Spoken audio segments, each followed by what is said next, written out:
tratar el tema de la vejez desde el punto de vista de las neurociencias, desde la neuropedagogía, implicaría introducirnos a esos laberintos, llamémoslo así, aparentemente complejos del cerebro humano. El cerebro humano es entendido como un órgano social que necesita del juego y del abrazo para su desarrollo, que es quizás uno de los planteamientos que más he desarrollado en mi trabajo de investigación alrededor del juego. Implicaría mirar un término que tiene que ver con el aspecto de la plasticidad cerebral. Es decir, creer que no solamente existe un proceso de poda o de decadencia neuronal producto de los mismos años que condicionan a que las mismas neuronas y aún más las mismas células vayan muriendo. Por eso es interesante introducirnos al cerebro humano para mirar qué aspectos de este tienen necesariamente relación con esa poda neuronal natural, producto de la misma genética o producto de un ambiente hostil en el cual se desenvuelve el ser humano. Inicialmente exploremos el cerebro desde sus profundidades, así como hacen los arqueólogos, mirando lo más profundo y quizás lo más inhóspito que tiene que ver con la animalidad humana, que tiene que ver con el primer cerebro que se formó, que es el cerebro reptílico. Allí el tallo cerebral, que tiene unas funciones muy importantes, a pesar de que son pocas las neuronas que pierde, mientras que hay una parte allí en el tallo cerebral que se llama el locus coeruleus, que sí pierde alrededor del 45% de las neuronas a medida que vamos envejeciendo. Y eso hace que el ciclo circadiano del sueño empiece a degradarse. Inclusive empiezan a aparecer las dificultades del sueño. Y el sueño, junto con la inteligencia y la memoria, tienen que ver con todos los aspectos relacionados con la misma producción celular. Recordemos que el feto duerme dentro del ambiente intrauterino 23 horas. Recién nacido duerme 20 horas. Al año 13 horas. En la adolescencia son 9 horas. A los 40 años se duerme 7 horas. Pero cuando estamos entrándonos a la edad en que, por ejemplo, tengo yo entre 50 y 55 años, ya nuestro sueño empieza simplemente a ser de 6 horas. La glándula pineal en el cerebro se vuelve arena. Entonces hay procesos que son irreversibles. Y si el sueño tiene que ver con todo ese proceso de reparación celular, implicaría que tiene mucha relación con los problemas de la senitud o de la vejez. Después de los 60 años son 5 horas y el adulto se despierta más de 20 veces en la noche. He ahí la importancia de ir comprendiendo procesos inclusive relacionados con la salud. Si uno logra entender este aspecto desde las neurociencias, implicaría tratar de planear qué se hace con esas horas de insomnio que son un proceso natural y no tener que recurrir a tantos fármacos o a tantas medicinas naturales que, repito, si la glándula pineal comienza a volverse arena, no hay nada que hacer ahí.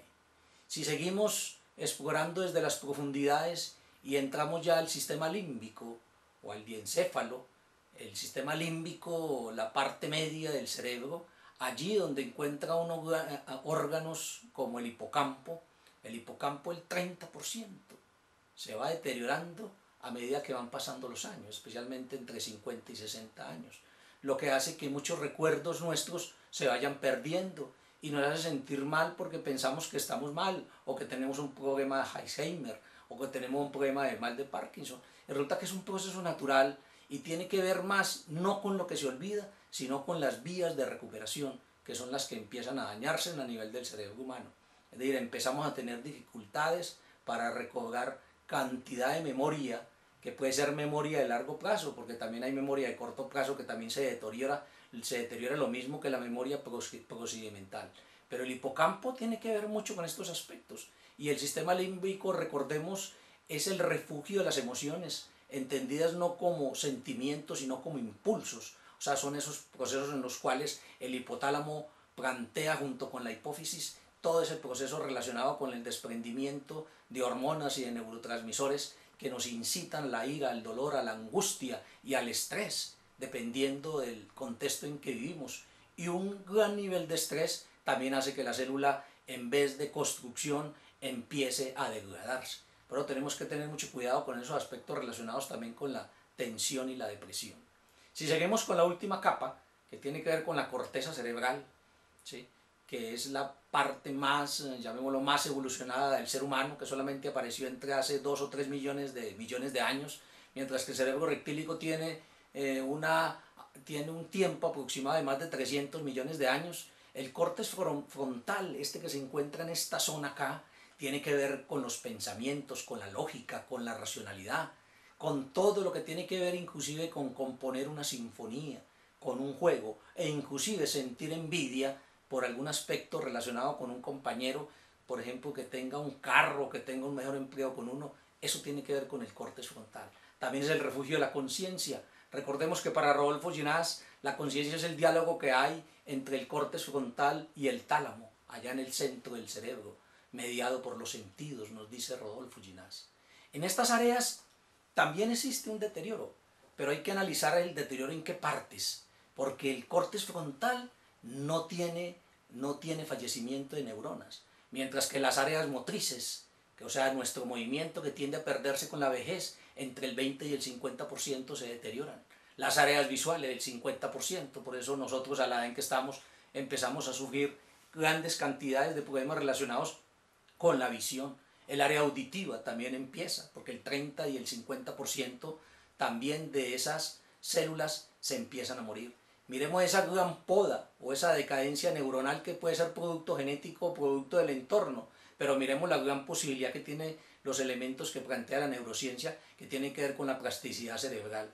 Es decir, nuestra vejez también se puede trabajar con diferentes aspectos que tienen que ver como con la nutrición. Una buena nutrición, especialmente de proteínas, incide en estos aspectos relacionados con la vejez. La nutrición, la lúdica, un ambiente tranquilo y no inhóspito pueden generar de pronto procesos que hacen repercutir necesariamente en el ADN y pueden conducir a que no necesariamente haya un proceso de vejez tan prematura. Por último, es necesario señalar que el córtex frontal, que el tálamo, que la hipófisis, allí no suceden procesos de decadencia neuronal ni hay fallecimiento de neuronas. Y cabría analizar con respecto a esto. ¿Por qué se mueren esas neuronas o esas células que están más ligadas a la animalidad humana? Miremos esa gran complejidad humana, como esas partes o esas áreas funcionales del cerebro que tienen más bien que ver con la sabiduría, con la ética y con la moralidad, no tienden a morirse. Bienvenidos sean esos aspectos para que se puedan comprender y podamos tener una vejez un poco más, digámoslo así, un poco más placentera, porque si nosotros logramos entender todos estos procesos y los vemos en una forma natural, podremos entender que después de la vejez hay un proceso de necesariamente un camino hacia la espiritualidad y hacia la conciencia humana, donde el encuentro con Dios y con la espiritualidad humana son tal vez aquello que los hombres han buscado más a través de toda la historia, no solamente de la cultura, sino del mismo conocimiento. Los invito muy cordialmente a que puedan mirar mi página web www.ludica.com.co o la página www.ludicacolombia.com. Lo mismo que en esta página hay un canal de televisión ligado a YouTube, Slack Conexión Lúdica, o a World TV, es el canal del doctor Javier Ríos, que yo estoy invitando a todos aquellos que giran alrededor de temas como los que estamos presentando, para que puedan observar y puedan complementar estas pequeñas charlas que solamente son píldoras para generar procesos de reflexión. Muchísimas gracias.